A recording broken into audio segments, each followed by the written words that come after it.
할렐루야. 주님의 이름으로 사랑합니다. 주님의 이름으로 축복합니다. 네, 밤사이에 안녕이라고 하더니 참 너무나도 안타까운 일이 일어나서 참 일어나자마자 너무 깜짝 놀랬고 또 황망한 마음을 또 금할 길이 없는데 참 이 나라의 그 아픔 또 우리가 함께 같이 또 지금 어떻게 보면은 사고를 당해서 희생된 그 젊은이들, 너무 안타까운 그 생명, 그리고 또 그 가족들, 그 마음을 또 위로해 주시고 또 함께 해 주시기를 또 우리 고인의 영혼을 넋을 기리고 참 참담한 마음이 금할 길이 없는데 우리가 같이 또 위에서 그들을 위하여 기도해 주는 마음이 우리에게 있어야 되지 않을까 또 이런 생각을 해보게 됩니다. 오늘 우리가 읽은 본문 말씀을 세번역 버전으로 제가 다시 한번 읽어보도록 하겠습니다. 자기가 무엇을 안다고 생각하는 사람은 아직도 그가 마땅히 알아야 할 방식대로 알지 못하는 사람입니다. 이 말씀을 계속적으로 반복적으로 제가 읽고 또 읽고 읽다 보면 참 아이러니하다 이런 생각을 하게 돼요. 역설적이다. 안다고 생각하면 생각할수록 그 사람은 알지 못하는 사람이다. 참 아이러니하죠. 사실 우리라는 존재가 어떤 것이든 무엇이든 안다고 생각하기에는 너무나도 깊고 방대하기 때문에 우리가 알 수 있는 어떤 지식적인 한계가 너무나도 크거든요. 우리의 삶이 뭐 길어야 80년, 90년, 100년? 그 정도 되잖아요. 사실 어떤 부분이라 할지라도 우리의 어떤 수명 대비 우리가 그 분야에 대해서 연구하고 공부한다고 해도 알아낼 수 있는 것들이 한계가 있습니다. 그러다 보니까 사실 뭐 우리의 수명이 한 1000년, 2000년이 돼가지고 한 분야를 맘먹고 내가 연구하겠다 해서 한 500년, 600년을 연구한다고 하면 뭐 어느 정도 많이 알 수 있겠지만 그게 아니거든요. 사람이라는 게 사실 뭐 100년 산다라고 하지만 우리가 어떤 한 분야에 대해서 연구한다 해도 길어봐야 50년이 안 되거든요. 사실 우리가 어떤 뭐 머리가 아무리 좋아도요. 그 좋은 머리를 가지고 한 50년 정도 연구하는 것으로는 알 수 없다라는 결론을 내릴 수밖에 없을 정도로 이 세상은 하나님의 충만하신 지혜로 만들어지지 않은 것이 하나도 없다라는 얘기예요. 예를 들어서 이렇게 한번 생각을 해보죠. 우리 학생들 같은 경우에는 이제 학교 다니는 게 참 어렵죠. 학교에서 배우는 것도 어렵고 특별히 학교에서 배우는 것들을 하면서 이렇게 느끼는 것 중에 하나가 뭐냐면 도대체 이런 것들을 왜 배워야 되는 거냐.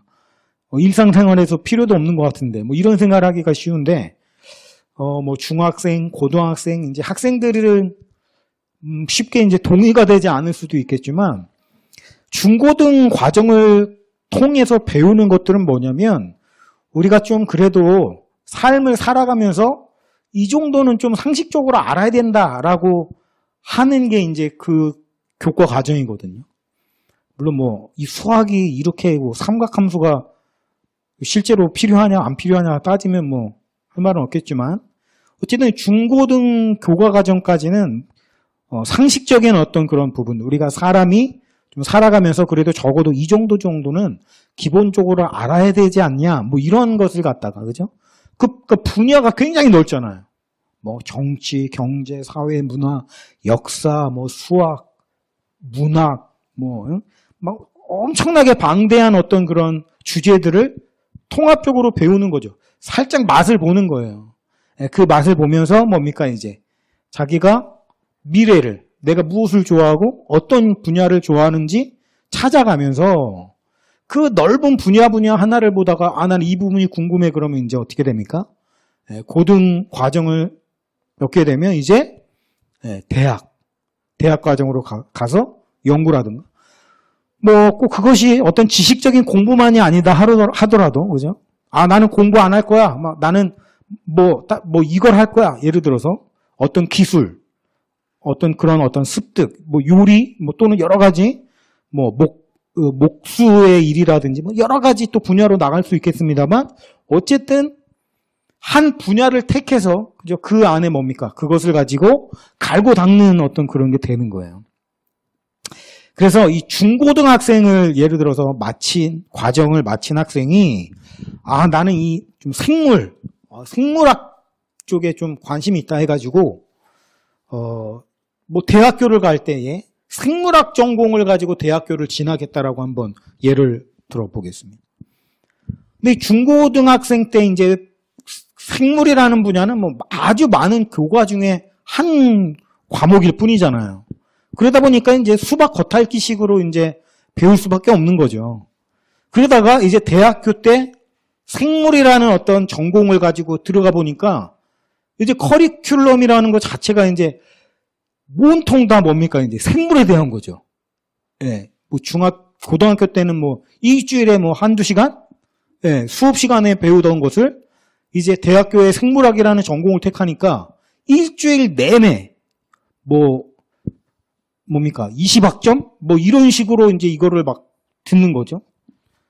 그러다 보면 어때요? 이제 이 사람이 뭐 생물 전공에 대한 전공 서적들을 뭐 사게 되고 뭐 엄청나게 두껍고 뭐 내용이 방대한 어떤 그런 책을 이렇게 갖고 다니고 하다 보면 마치 내가 뭔가 좀 대단한 사람이 된 것처럼 이렇게 생각이 될 수가 있거든요.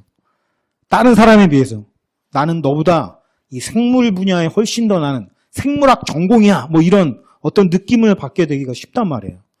그리고 사실 전공 서적 두껍고 내용이 뭔가 학자적인 어떤 그런 내용의 책을 사실 다 보지도 않았으면서 왠지 그냥 들고 다니면 폼나고 약간 그런 어떤 기분에 취하기 쉽단 말이죠. 특히나 이제 뭐 갓 20살, 21살 이 정도 되는 사람이면 특히나 어떤 그런 느낌을 갖게 되기가 더 쉽고 대학생이 되었다라는 것 자체만으로 도취되기가 쉽죠. 그러면서 나는 생물학에 대해서 너희들보다 훨씬 더 잘 알아 이런 생각이 들기가 쉽죠. 왜냐하면 중고등학교 때 생물에 배웠던 내용하고 대학교 전공으로 배운 거랑 완전 천지 차이가 날 거 아니겠습니까? 네, 그래서 이 사람이 한 4년 동안은 이제 생물 전공을 통해 가지고 이제 배우게 되면 아, 나는 전문가야. 생물학 분야의 전문가야. 이런 생각이 들 수도 있단 말이야. 그러다가 이 사람이 이제 대학교를 졸업을 하고 아, 이제 나는 좀 더 깊은 연구를 해야 되겠어. 뭐 이런 생물학에서 더 연구를 해야 되겠어 하고 이 석사 과정을 가게 되면 이제 어떻게 되냐면 범위가 점점 좁아지는 거죠. 네. 뭐 중고등학교 때는 전부 다 배웠다면 그 다음에 생물학이라는 한 분야. 근데 이제 석사 과정을 들어가게 되면 이제 생물학 중에서도 예를 들어서 뭐 곤충. 나는 곤충에 대한 연구를 더 깊이 할까 하면은 범위가 엄청 좁아지는 거죠. 그 대신에 뭐냐면 깊이가 엄청 깊어지는 거예요. 네, 곤충이라는 부분에 대해서 전공을 하는 거니까. 그러니까 엄청나게 연구를 합니다. 막 3년 동안 대학원 과정을 통해서. 그러다 보면 어떤 현상이 벌어지냐면 와, 내가 지금까지 안다고 생각했던 것들은 아는 게 아니었구나 이렇게 되는 거예요. 범위는 좁아지는데 점점 깊어질수록 내가 안다고 생각했던 과거의 나의 모습이 굉장히 부끄러워지는 거죠. 아, 그때 내가 알았다고 생각하는 거 진짜 오산이었구나. 나는 아는 게 아니었구나. 이만큼 아는 걸 갖다가 전체를 아는 것처럼 착각하고 있었던 거구나 하면서 그때를 생각하면 약간 얼굴이 빨개질 수도 있어요. 아, 그땐 그랬지. 예를 들어. 왜요? 너무 깊거든요. 그러다가 이 사람이 석사 과정을 마쳐서 곤충에 대한 석사 과정을 마치고 더 연구를 해야 되겠어 나는 하면서 박사 과정을 가게 됩니다. 박사 과정을 가게 되면 어때요? 거기서 더 좁히죠. 더 좁히는데 이 사람이 예를 들어서 나는 모기에 대해서 또는 파리에 대해서 집중적으로 연구를 해야 되겠다. 그러면 박사 과정을 그거를 밟는 거죠. 이제는 뭐예요? 파리의 어떤 또는 모기의 습성, 그 귀관, 뭐 어떤 뭐 어디서 자라고 막 이런 것들을 집중적으로 연구를 하다 보면 그 깊이의 길을 잃어버리게 될 정도로 한 대상을 연구하는 데만도 어마어마하게 방대한 지식의 길을 잃어버리게 되기가 쉽다라는 거예요. 그만큼 뭡니까? 우리가 모기 또는 파리 생각하면 굉장히 하찮게 생각하잖아요. 별로 대수롭지도 않게 생각하고 그냥 아유 귀찮은 존재 뭐 잡고 싶은 존재 이렇게 생각하지만 그거 하나만을 연구하고 또 그거를 공부하는데 깊이 들어가다 보면 끝도 없는 지식과 어떤 그런 분야에 대한 거기에 길을 잃어버리게 되는 거예요. 그러면서 어떻게 됩니까? 결국에는 고백하지 않을 수 없죠. 아, 나는 정말 아무것도 모르는 사람입니다. 그러니까 우리가 어떤 분야든 그 한 가지를 가지고 깊게 들어가면 들어갈수록 그거에 대해서 전부를 알게 돼서 난 마스터야 이렇게 되는 게 아니라 모르는 분야, 모르는 부분이 미지의 영역이 너무나도 많이 있다는 걸 깨닫게 된다는 거예요. 그러니까 어떻습니까? 알아가면 알아갈수록 겸손해질 수밖에 없는 거죠. 나는 아무것도 모르는 사람입니다. 나는 정말 알아야 할 바를 마땅히 알지 못하는 사람입니다. 이렇게 고백하게 될 수밖에 없다는 거예요. 그러니까 뭡니까? 오늘 본문 말씀과 마찬가지죠. 내가 난 알아 이렇게 생각하는 사람은 진짜 어리석은 사람이라는 거예요. 알기는 뭘 압니까? 무식하면 용감하다고 모르니까 그거 내가 아는 한두 가지 또는 스쳐서 들었던 뭐 주워 들은 거 그런 거 몇 가지 짜집기 한 걸 갖다가 다 안다고 생각을 해버린단 말이에요. 그러니까 뭡니까? 마땅히 알아야 할 거는 하나도 알지 못하는 거죠. 이런 일이 벌어지게 된다라는 거예요. 우리가 예를 들어서 지금 뭐 연구 분야 뭐 이런 얘기를 하긴 했습니다만 자, 우리가 생각하는 것보다 이 세상은 훨씬 더 복잡하고 신비스럽고 깊고 또 깊은 그런 부분이 그렇게 왜냐하면 그렇잖아요. 누가 이 세상을 만드셨냐면은 하나님이 만드셨거든요. 하나님께서 만드신 그 부분에 대해서 우리가 한 가지를 가지고 연구를 한다 해도 우리가 도무지 알 수 없을 만큼 깊어요. 대충 만드신 게 아니란 말이에요. 인간이 모기는 뭐 하찮은 거니까 그냥 대충 몇 개 그냥 해서 만들자. 이런 식으로 만든 게 아니란 말입니다. 뭐 우리가 타고 갈 자동차는 뭐 수만 가지의 부품을 가지고 아주 정교하게 만들었다고 우리가 그걸 보고 감탄하고 이거야말로 어떤 기계공학의 어떤 완성본이다 뭐 이렇게 얘기합니다만 우리가 뭐 장난감 같은 자동차 같은 건 많대 그냥 부품 대충 몇 개 해가지고 그냥 만드는 거 아닙니까? 그렇지만 하나님께서는 그런 식으로 만드시지 않는다고요. 뭐 이건 엄청나게 뭐 하니까 공을 들여서 만들지만 뭐 너 이런 파리? 모기? 뭐 너네는 그냥 저거 하니까 그냥 대충 만들어야겠다. 이런 식으로 일하시지 않는단 말입니다. 어떻게 보면 그러한 작은 미물 하나조차도 우리의 지식과 지혜로는 헤아릴 수 없을 만큼 복잡하고 깊고 넓은 게 현실이고 그 앞에 우리는 엎드리지 않을 수 없는 거죠. 깊도다 하나님의 지혜와 지식에 부유하며 사도 바울이 고백하는 것처럼 탄식하면서 그죠? 왜 탄식합니까? 우리의 인생이 짧으면 탄식할 수밖에 없는 거죠. 야, 이걸 한 1000년, 2000년 하고 연구해봐야 내가 좀 어느 정도 안다라고 생각할 수 있을 것 같은데 뭐 50년 연구해봐야 뭐 그게 얼마나 되겠어요. 그 50년도 그나마 먹고 사는데 시간 대부분 허비해버리고 잠자는데 3분의 1 쓰고 그러면 뭐 사실 시간이 얼마 없어요, 사실은요. 그죠? 그러니까 그런 것처럼 우리가 성경에 대해서 안다고 생각하는 건 안 게 아니다라는 것입니다. 요즘에 우리가 최첨단이라고 하잖아요. 21세기 막 하면 뭔가 굉장히 똑똑한 좋은 시대를 살아가고 있는 것처럼 사실 느껴집니다. 현대인들은 정말 옛날 사람들은 몰랐던 것들을 많이 알고 있어.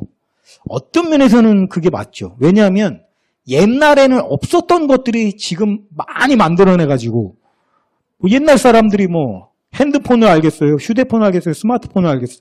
그러니까 그런 분야에 대해서 뭐 지하철, 자동차 이런 거에 대해서 옛날 사람 뭐 조선시대, 고려시대 이 사람들보다 우리가 많이 아는 건 분명히 맞습니다. 그런데 이런 생각을 해보게 되는 거예요. 옛날 사람들보다 그 더 옛날 사람들보다 나라는 존재에 대해서 내가 더 잘 아나? 나라는 존재란 과연 무엇인가? 나라는 존재에 대해서 내가 아는 것인가? 이렇게 생각을 해보면 우리가 뭐 최첨단 뭐 시스템 알고 컴퓨터 알고 뭐 스마트폰 알고 이런 거 다 아는데 정작 나 자신이라는 존재에 대해서 우리가 얼마나 고민하고 연구하고 생각해보고 하느냐라는 거예요. 근데 사실 생각해보면 우리는 나 자신에 대해서 모릅니다. 우리가 이런 얘기를 하잖아요. 나 자신이라는 존재는 과연 무엇인가? 우리가 영으로 만들어졌다라고 배웠어요. 그죠? 그 스스로 알 수 있는 사람이 있나요? 몰라요. 성경이 그렇게 말씀하고 있어서 우리는 그거를 보고 아는 겁니다. 우리는 그냥 육이 전부가 아니라 영으로 만들어진 존재인데 이 영이란 말을 우리가 쉽게 이해하게 이게 표현한다고 하면 가장 가까운 거는 그냥 마음이라고 표현할 수가 있겠죠. 마음. 네, 마음. 우리는 마음. 그래서 우리의 본질은 뭐냐면 육이 아니라 마음이 우리의 본질이란 말이에요. 하나님께서 만드셨을 때 흙으로 우리를 빚으셨어요. 근데 그 흙은 본질이 아닙니다. 우리의 본질은 뭐냐면 하나님이 생명을 불어넣으셨다라고 했거든요. 그게 뭐냐면 영혼이잖아요. 영. 사실 이 영이라고 하는 것은 우리 눈으로 보여지는 것이 아니죠. 우리 눈으로 보여지고 우리가 느껴지는 건 뭐냐면 우리의 육신이잖아요.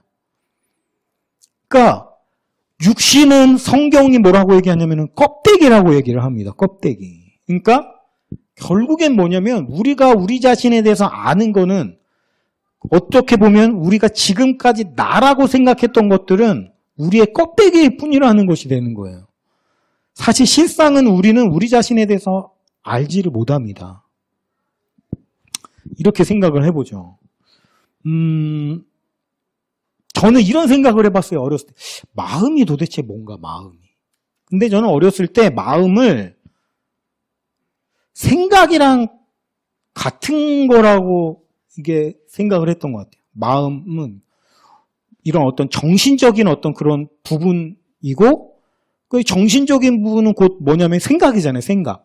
그래서 속사람은 내 생각. 사람들은 내 속사람을 못 보죠. 생각이라는 거는 나만 볼 수 있어. 나만 알 수 있는 거니까. 그러니까 마음이라고 하는 건 정신이고 정신은 곧 생각. 예, 그렇게 생각을 했었거든요. 근데 마음이랑 생각이라고 하는 것은 어떻게 보면은 많이 좀 연결되어 있는 부분이긴 하지만 그 마음은 생각이 아니라는 거를 어떤 계기를 통해서 깨닫게 된 거예요. 어떤 일이 있었냐면 제가 이제 거의 2년 가까이 이제 태권도 운전을 통해서 아이들을 태우고 이렇게 하잖아요. 그런데 이 아이들을 많이 만나고 막 하다 보니까 어떤 아이에게는 내가 되게 마음이 많이 가는 아이가 있어요. 너무 예쁘고 막 더 잘해주고 싶고 너무 이렇게 마음이 막 가요. 근데 어떤 아이에게는 마음이 전혀 가지 않는 아이가 있는 거예요. 고민을 좀 많이 해봤어요. 왜 나는 쟤한테는 요런 애들한테는 마음이 막 가는데 이 얘네들한테는 마음이 전혀 안 가는 거지? 근데 처음에는 잘 모르겠더라고요. 그 이유가 뭔지 잘 모르겠는 거예요. 그러다가 고민을 많이 해봤어요. 말을 잘 듣는 애들이 마음이 오고 좀 말을 안 듣는 애들한테는 내가 마음이 안 가는 건가? 이런 생각을 해봤는데 가만히 관찰해보니까 그게 아닌 거예요. 어떤 애 같은 경우에는 때로는 말을 되게 안 들어요. 너무 말을 안 들어가지고 막 속상하고 막 화가 날 때도 있는데 그래도 걔는 너무 예쁜 거예요. 말을 안 들을 때가 있는데도 불구하고. 근데 반면에 어떤 애는 말을 잘 듣는데도 전혀 마음이 가지 않는 경우가 있어요. 그러니까 이거는 말을 잘 듣는 애들이 이쁜 게 아니라는 거잖아요. 그거랑 상관이 없는 거라는 거잖아요. 그래서 곰곰이 도대체 무슨 차이가 있는 걸까 하다가 발견하게 된 게 있어요. 뭐냐면 나에게 마음을 활짝 열고 다가오는 애한테는 제가 마음 많이 가는 거예요. 비록 걔가 때로는 막 장난을 너무 심하게 치고 말도 안 들어서 나를 곤혹스럽게 한다 해도 그래도 얘한테는 마음이 가고 이뻐요. 그런데 어떤 친구들은 보면 그냥 이 사람은 그냥 나를 도장에 태워다 주는 아저씨 그 이상 이하로도 생각하지 않는 아이들이 있어요. 우리가 그런 얘기 하잖아요. 곁을 내주지 않는다고. 마음을 전혀 나에게 내어주지 않는 거예요. 그러니까 이런 아이들 같은 경우에는 내가 마음이 안 가요. 아무리 예의가 바르고 말을 잘 듣고 해도 전혀 마음이 안 가는 거예요. 그러니까 뭡니까? 마음은 마음으로 아는 거예요. 마음으로. 그죠? 근데 제가 이 과정들을 곰곰이 생각을 해보니까 보세요. 내가 마음을 주는 애에게 마음이 가고 마음을 안 주는 애에게 마음이 안 가는 걸 내가 관찰을 통해서 깨닫게 된 거잖아요. 원래 왜 얘한테 마음이 가는지 몰랐어요. 왜 얘한테 마음이 안 가는지 몰랐어요. 근데 곰곰이 관찰하고 생각을 해보니까 이렇다는 걸 깨닫게 된 거예요. 만약에 마음이 곧 생각이었다라고 한다면 그거를 내가 깨닫고 난 다음에 걔를 좋아했겠죠. 그렇잖아요. 네, 마음이 곧 생각이라고 하면 얘가 나한테 마음을 주는구나. 그러니까 나도 얘를 좋아해야지. 이렇게 돼야 맞아요. 마음이 생각이랑 같은 거라면. 근데 그게 아니라 나는 먼저 나도 모르게 그죠? 걔가 마음을 줬을 때 나도 마음을 주게 되고 얘가 안 줄 때 나도 안 주게 되는데 그거를 생각이라는 것을 이성이라는 걸로 관찰해보고 분석을 해보고 생각을 해보니까 마음을 주는 사람에게 나도 마음이 가게 되어 있더라는 걸 그냥 깨닫게 된 거예요. 관찰을 통해서. 그러니까 무슨 얘기입니까? 얘가 마음을 주고 나도 마음을 줬는데 그 이유를 나는 모르고 있는 거예요. 아직. 예. 생각과 분석을 통해서 비로소 이런 거라는 걸 깨닫게 된 거예요. 그러니까 결과적으로 뭐냐면은 생각이랑 마음이라는 건 곧 같지가 않아요. 생각이라고 하는 거는 내 의지로 합니다. 내 의지로. 생각이라는 건 내 의지에 따라서 하게 돼요. 내가 어떤 생각을 하고자 하면 내가 그런 생각을 할 수가 있거든요. 그런데 마음이라는 건 뭐냐면 마음은 내 의지로 할 수 있는 게 아닙니다. 내가 누군가에게 내 마음을 주게 될 때 내가 이 사람에게 마음을 줘야지 내 의지를 들어서 마음을 주는 게 아니라고요. 나도 모르게 마음이 뺏겨버리는 거예요. 이건 내 의지와 상관이 없어요. 내가 누군가를 좋아할 때, 내가 누군가를 사랑할 때 내가 이 사람을 사랑해야지, 좋아해야지 결정을 하고 그 의지를 들어가지고 하는 게 아니라 이미 마음이 갔어 벌써. 그리고 그걸 나중에 생각으로 깨닫게 되는 거예요. 그러니까 우리가 누군가를 사랑할 때, 누군가를 좋아할 때 내가 이 사람을 좋아한다, 사랑한다는 사실을 모른 채 사랑하고 좋아할 수 있어요. 그렇죠? 우리가 드라마 보면은 그런 거 흔히 나오지 않습니까? 그러다가 나중에서야 비로소 내가 이 사람을 사랑하는구나라고 깨닫게 되는 경우 굉장히 많잖아요. 그게 뭐냐면 마음이랑 생각은 연관성이 있지만 별개인 경우도 굉장히 많이 있다라는 거예요.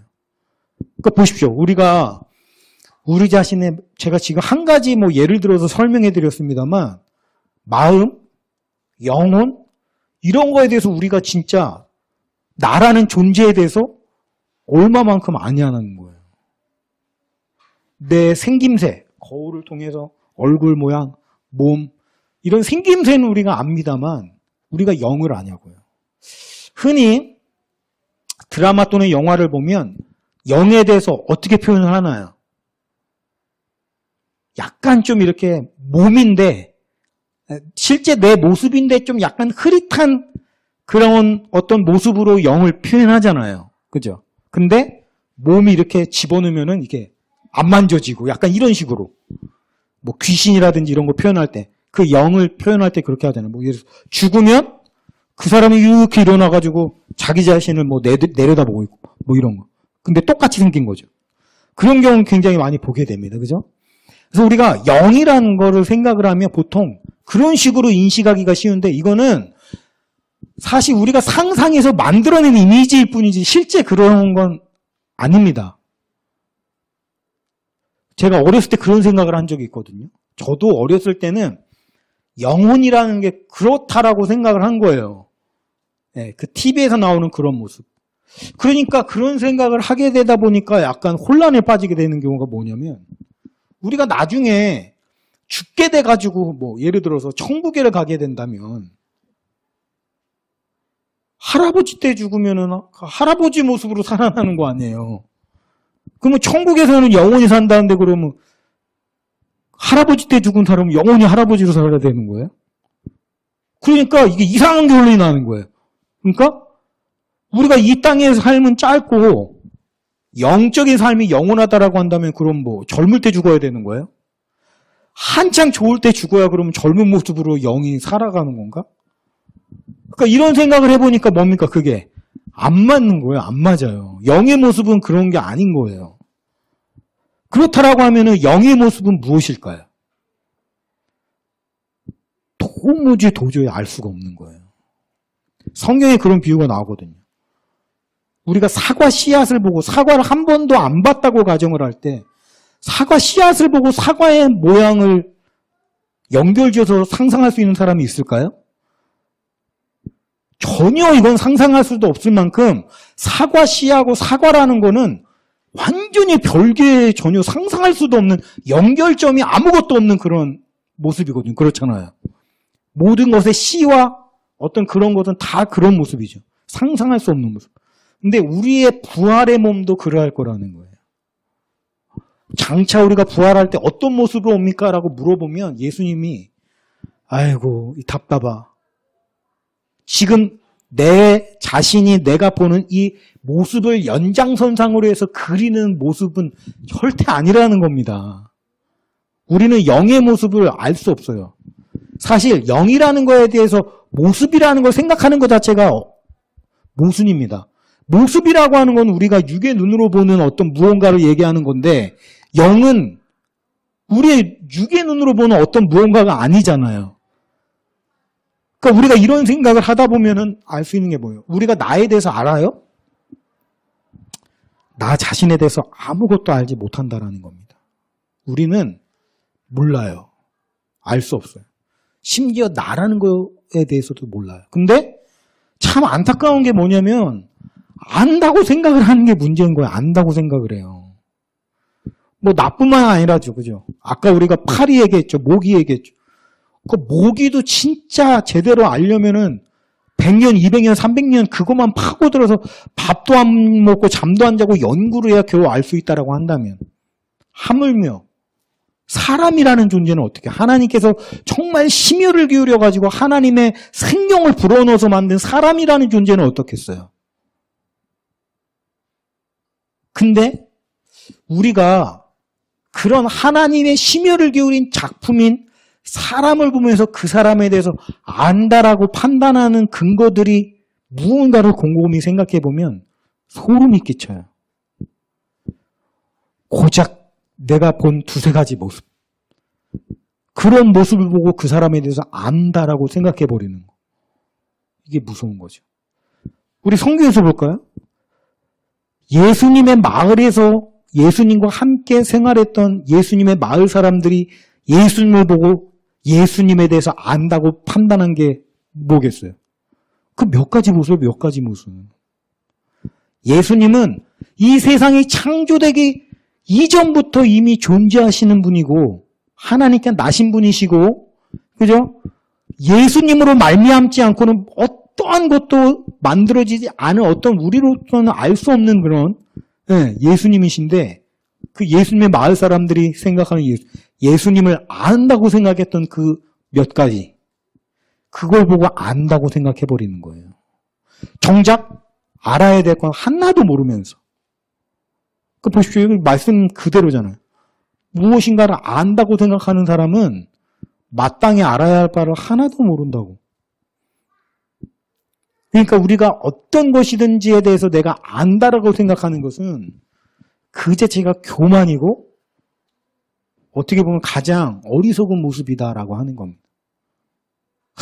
막 나 자신에게 실망했어. 나는 뭐 한심한 존재야. 내가 나에 대해서 뭘 안다고요? 그런 판단을 내려요. 내가 나를 알아요? 몰라요. 그러니까 무슨 얘기입니까?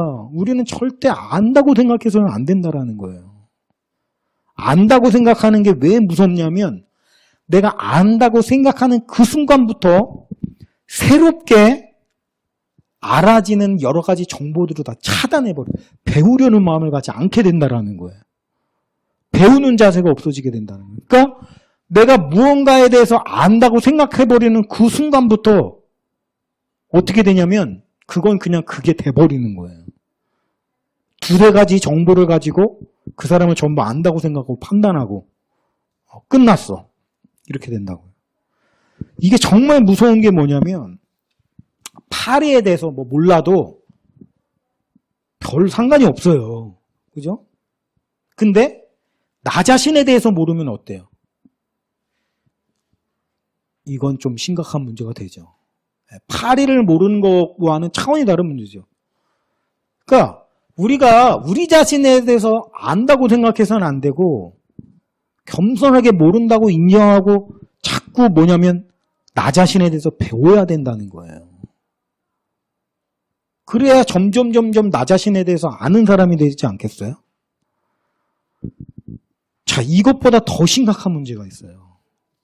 자, 사람이 파리와는 비교조차 되지 않는 사람이 하나님의 가장 걸작품이기 때문에 너무너무 사실은 우리가 알 수 없는 그런 존재라고 한다면 하나님은 어떠실까요? 하나님은. 파리랑 나의 차이가 클까요? 나랑 하나님의 차이가 클까요?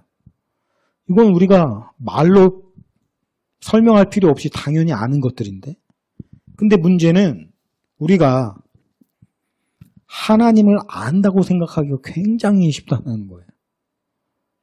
여러분 생각해 보세요. 내가 하나님에 대해서 안다고 생각하는 게 얼마나 소름 끼치는 건지 조금은 와닿으세요?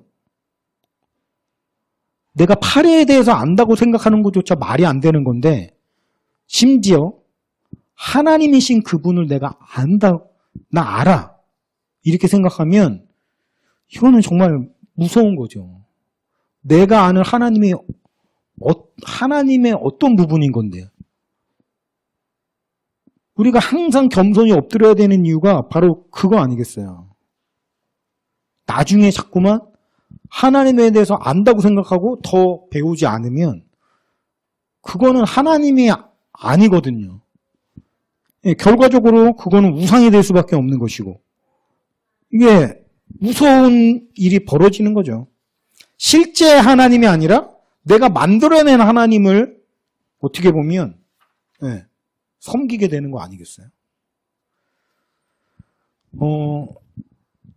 저도 이제 결혼이 한 20년 차 되어 가거든요. 우리가 물론 서로 부족하고 연약함이 있으니까 때로는 서로 마음 상하게 하기도 하고 또는 어려움이 물론 있긴 합니다만 그래도 내가 20년을 살았다고 저 사람에 대해서 온전히 알겠어요? 몰라요. 상대방도 마찬가지고 모른다고 생각하고 계속 배워나가는 거죠. 그래야 되는 거예요. 자녀들에 대해서도 마찬가지죠. 부모가 자녀에 대해서 저지르는 가장 끔찍한 게 뭐냐면 자녀랑 자신을 동일시해버리는 경향이 굉장히 강해요. 특히 우리나라 부모님들이. 약간 뭐라고 할까요? 이입을 해버린다고 할까? 자신이랑. 그래서 어떤 소유물, 내 자녀를 내 거라고 여기는 그런 것보다도 그냥 나라고 생각하는 경향이 굉장히 많아요. 한국 부모님들은. 그러다 보니까 어떠냐면은 자녀에 대해서 다 안다라고 생각을 해버린다고요. 사실 모르거든요. 자녀에 대해서.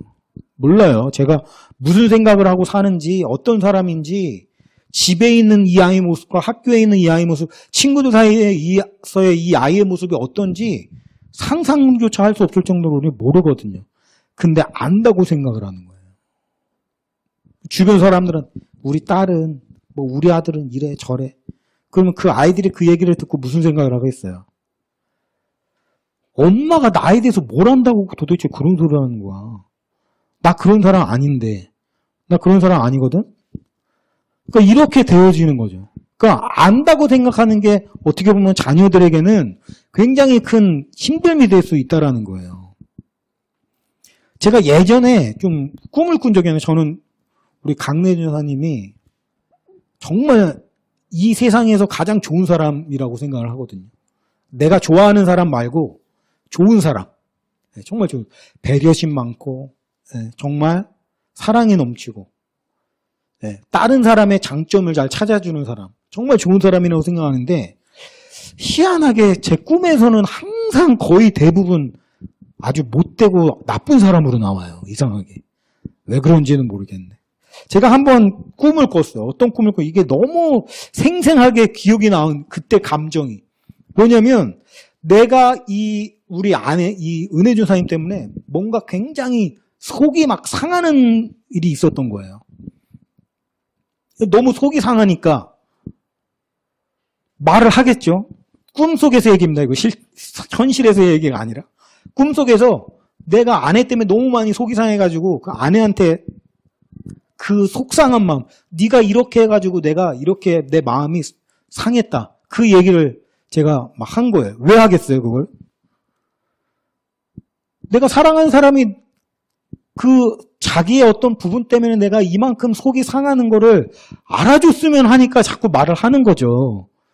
근데 그 이야기를 그냥 대수롭지 않게 들어버리는 거예요. 나는 너무 막 속상해서 죽을 것 같은데. 그래, 많이 속상했겠다. 이 한마디 하면 이게 녹아질 수 있는데, 뭐 어쨌다는 건데, 막 이러면서, 뭐 들은 척도 안 하고, 뭐 다른 거에만 자꾸 관심이 집중돼 있어가지고, 들으려고도 안 하는 거예요. 그러니까, 원래 속이 상했는데, 나는 속이 상해 죽겠는데, 그거를 별로 중요하지 않게 생각하고, 대수롭지 않게 여기니까, 그게 더 너무 또 막 상하는 거예요. 근데, 보통 저렇게 좋은 사람이 그렇게 나쁘게 나오면 이게 꿈이라는 걸 알아야 되는데 그걸 몰라요. 꿈속에서. 이게 진짜 같아요. 저는. 그 꿈속에서 감정이 너무 상하는 거예요. 속이 너무 상해. 계속 반복적으로 몇 번이고 계속 얘기를 하는데 듣질 않아요. 대수롭지 않게 생각하고. 그러니까 너무 그러다가 속이 상한 그 감정에 막 충실해 있다가 깼는데 보니까 꿈인 거예요. 옆에서 자고 있어요. 그래가지고 장난반 진단반으로 일어나가지고 도대체 나한테 왜 그러냐고 하면서 막 그러면 막 황당해하고 도대체 자기는 아무것도 한 일이 없는데 왜 나한테 그래 막 이러는데 생각을 해봤어요. 내가 왜 이렇게 상했을까 속이. 내가 정말 사랑하는 사람 때문에 속이 상해가지고 그 얘기를 계속 하는데 들은 척도 안 하고 대수롭지 않게 여기고 그냥 흘려보내니까 이게 진짜 기분이 안 좋더라고요. 그러다가 성경을 보니까 하나님이 이상하게 했던 소리를 계속 하는 거예요. 했던 소리를. 분명히 지난번에 했던 그 말이거든요. 나는 내가 성경을 제대로 안 읽어가지고 지난번에 읽었던 그 부분을 다시 읽고 있는 건가? 뭐 이런 생각을 했어요. 자꾸 했던 소리를 또 하는 거예요. 하나님이. 아니 왜 이렇게 자꾸 했던 소리를 또 하시나? 왜 그랬을까요? 야, 이스라엘아, 들으라. 유대인, 남유다, 북이스라엘아. 니네들이 이렇게 하니까 내 마음이 찢어진다, 진짜. 찢어져. 이렇게 얘기하는데, 들어요, 안 들어요? 안 듣는 거예요. 대수롭지 않게 여기고. 그냥 넘겨버리고. 그래서 어쨌다고요? 이러고. 그러니까 하나님은 막 마음이 찢어져.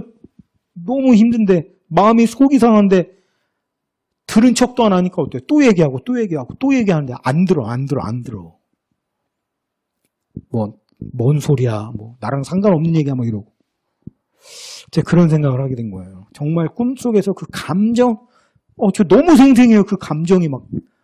그 사랑하는 사람이 나의 상함에 전혀 관심도 없고 엉뚱한데 그냥 쏠려가지고 그냥 들은 척도 안 했던 그거로 인해서 내 마음이 막 너무 상하고 찢어지는 감정이 너무 생생하니까 하나님은 진짜 어땠을까?